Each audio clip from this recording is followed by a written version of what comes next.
मैं डॉक्टर अमित भटनागर पंतनगर कृषि विश्वविद्यालय में प्रोफेसर के पद पर कार्यरत हूं और इस चैनल के माध्यम से मेरा प्रयास है किसानों तक सही जानकारी पहुंचे ताकि उसका लाभ अपनी खेती में ले सकें। आज जो मैं बात करना चाहता हूं यह है कि हम अपने खेत में अच्छा बीज लगाते हैं, अच्छी खाद देते हैं, अच्छा पानी देते हैं, निराई गुड़ाई भी समय से करते हैं, डिसीज कंट्रोल भी करते हैं, लेकिन हमें अपनी जमीन से उतना अच्छा उत्पादन नहीं मिल पाता। हम हर साल अपनी खाद की मात्रा बढ़ाते जा रहे हैं, लेकिन हमें उतना अच्छा उत्पादन क्यों नहीं मिल रहा है। आज मैं इसी बात पे चर्चा करूंगा कि हमारी मिट्टी की जो उत्पादन क्षमता है वो कम क्यों होती जा रही है। हर साल नई अच्छी वैरायटी निकलती हैं और इन वैरायटी का यील्ड अच्छी होती है, अच्छी पैदावार देती हैं, लेकिन हमारे खेत में उतनी उत्पादन क्षमता अब नहीं रह गई है। वो क्या ऐसे कारण हैं जिनसे उत्पादन क्षमता कम होती जा रही है और इसको हम कैसे रोकें और अपनी मिट्टी की उत्पादन क्षमता को बढ़ाएं।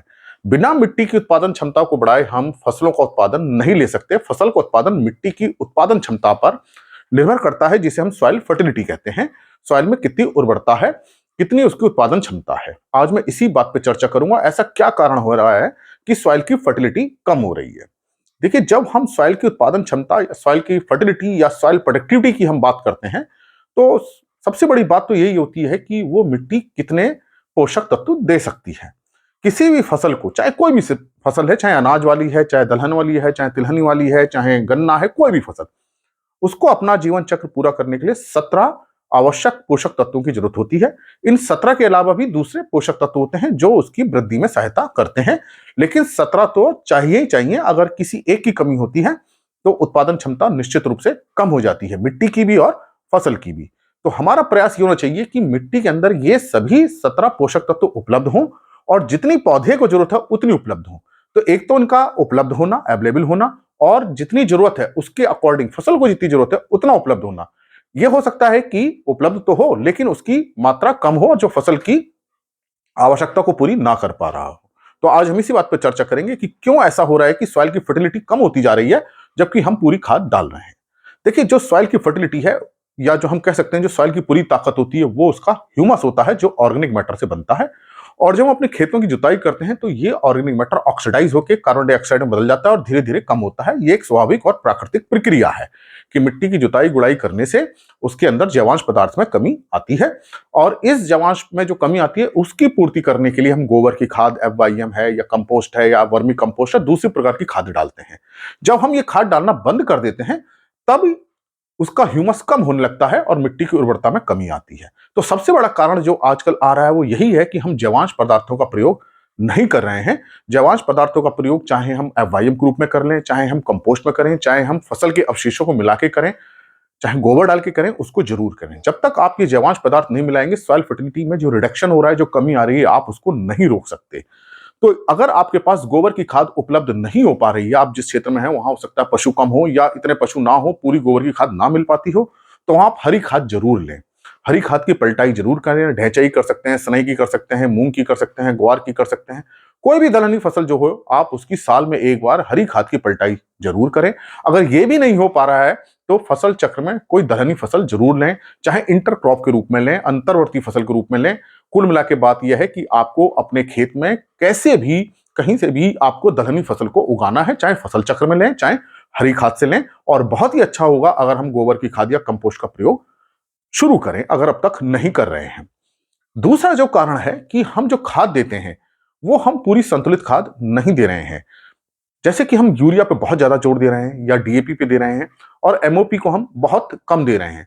जबकि हम देखें यूरिया से हमें क्या मिलता है, केवल नाइट्रोजन मिलता है। तो यूरिया जो हमें देती है केवल नाइट्रोजन देती है, और ये पौधे को सबसे ज्यादा चाहिए होती है, और इसका रिस्पॉन्स भी हमें बहुत जल्दी नजर आता है। जैसे हम डालते हैं पौधे हरे हो जाते हैं, लंबाई बढ़ जाती है। इसी उसमें किसान भाई ज्यादा से ज्यादा यूरिया डालते हैं, जबकि ज्यादा यूरिया डालने से क्या होता है, नुकसान होता है। अगर हम DAP की बात करें तो DAP से हमें नाइट्रोजन और फास्फोरस मिलता है। तो कुछ किसान भाई डाया जो बोलते हैं इसको डालते हैं तो केवल नाइट्रोजन फास्फोरस मिल रहा है। अगर हम MOP डालते हैं तो हमें पोटेशियम भी मिलता है और क्लोराइड भी मिलता है। तो ये मुख्यतः 3 खादें ही प्रयोग की जा रही हैं और इनसे हमें 3 या 4 तत्व ही मिल रहे हैं। जबकि मैंने अब शुरू में बताया था कि फसल के लिए और मिट्टी की उत्पादन क्षमता के लिए कितने पोषक तत्व होने चाहिए, 17 आवश्यक पोषक तत्व हैं। इसकी पूरी एक लिस्ट है और इसमें कुछ मेजर हैं, कुछ जिसको मैक्रो बोलते हैं, कुछ माइक्रो हैं। ये NPK जो है मैक्रो है, NPK कैल्शियम, मैग्नीशियम और सल्फर, इनकी जरूरत ज्यादा होती है। इसको हम मैक्रो बोलते हैं, मैक्रो न्यूट्रिएंट। और बाकी जो है Fe, Cu, Mn, Zn, boron, chlorine, molybdenum और निकिल, ये जो है माइक्रो है। इनको हम माइक्रो बोलते हैं क्योंकि इनकी जरूरत कम होती है। और CHO, कार्बन, हाइड्रोजन, ऑक्सीजन, इसको जो पौधे होते हैं हवा से और पानी से ले लेते हैं। तो कुल मिला के हमें किस पे ध्यान देना है? इन वाले न्यूट्रेंट पे और इन न्यूट्रेंट पे ध्यान देना है। और हमने जो अब तक खादें दी, जो हम चाहे NPK से दे रहे हैं, केवल NPK पे ध्यान दे रहे हैं। अब हमारे खेतों में कैल्शियम की कमी आ रही है, मैग्नीशियम की आ रही है, सल्फर की आ रही है, तो सल्फर के लिए हमने बेंटोनाइट सल्फर डालना शुरू कर दिया। कैल्शियम के लिए हमने डोलोमाइट हम डाल रहे हैं, मैग्नीशियम डोलोमाइट से मिल जा रहा है, या कैल्शियम के लिए हम जिप्सम डाल रहे हैं। तो कुछ SSP से कैल्शियम मिल जा रहा है, तो कुछ तो इसकी पूर्ति हो जा रही है। लेकिन वास्तविक रूप से सबसे ज्यादा जो कमी आ रही है वो जिंक की आ रही है, कॉपर की आ रही है, आयरन की आ रही है, बोरोन की आ रही है। क्लोरीन की भी उतनी समस्या नहीं आ रही है, क्लोरीन पर्याप्त मात्रा में रहता है और MOP से भी मिल जाता है। और मोलिब्डेनम और निकिल, इनकी जरूरत बहुत कम होती है पौधे को और भूमि में पर्याप्त रहते हैं।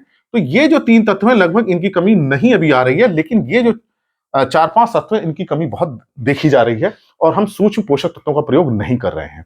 तो दूसरा कारण ये हमारा ये हो रहा है कि हम केवल 2 या 3 ही तत्व दे रहे हैं, खासतौर से नाइट्रोजन, फास्फोरस। पोटेशियम की भी कमी आ रही है, हम पोटेशियम वाली खाद नहीं दे रहे हैं। तो इससे हमारी भूमि की क्या है, उर्वरता क्षमता क्या हो रही है, कम हो रही है।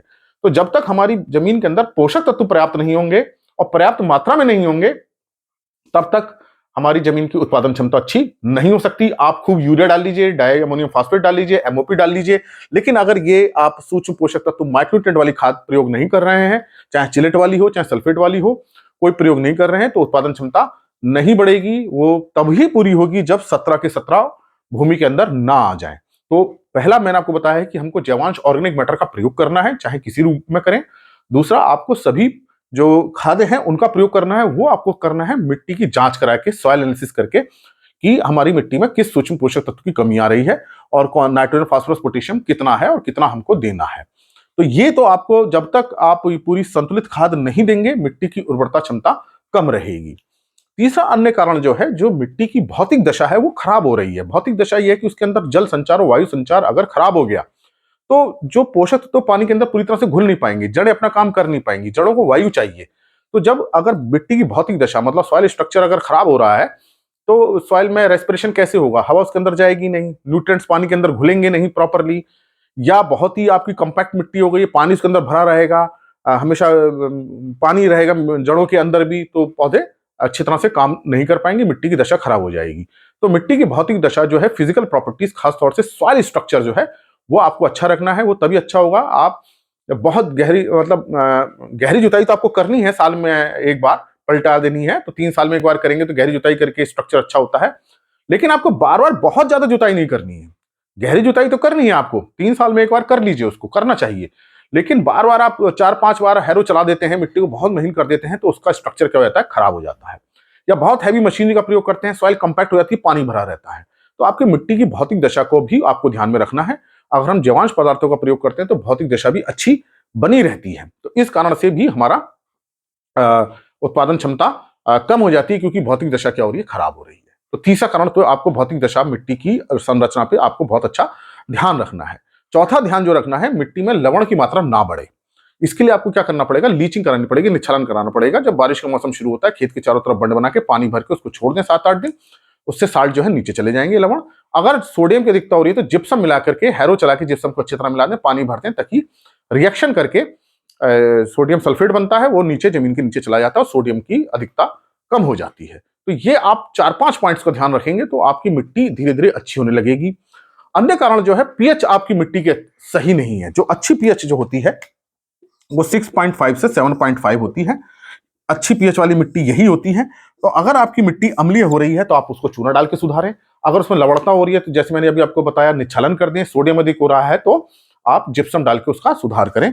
तो ये अगर हम 4-5 पॉइंट पे ध्यान दें, जैवांश खादों का प्रयोग करें, सारी खादों का हम प्रयोग करें, माइक्रोन्यूट्रिएंट्स को भी हम ध्यान से दें, और जो हमारी मिट्टी की भौतिक दशा है, सॉइल स्ट्रक्चर को खराब होने से बचाएं। बहुत ज्यादा जुताइयां नहीं करनी है, बहुत उसमें हैवी मशीनरी कंपैक्शन वाला काम नहीं करना है।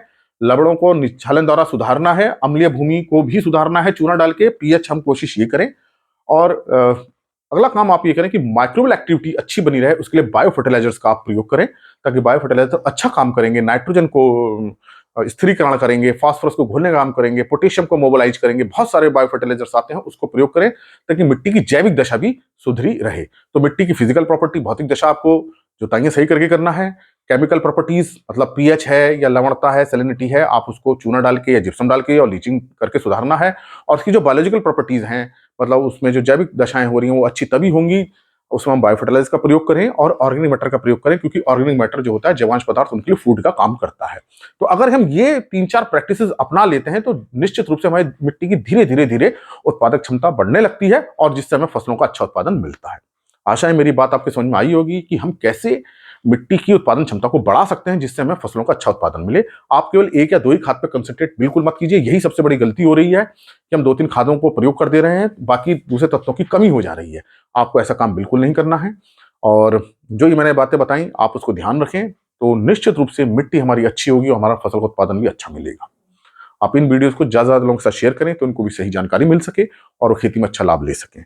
अगर चैनल सब्सक्राइब नहीं किया तो सब्सक्राइब कीजिए। धन्यवाद।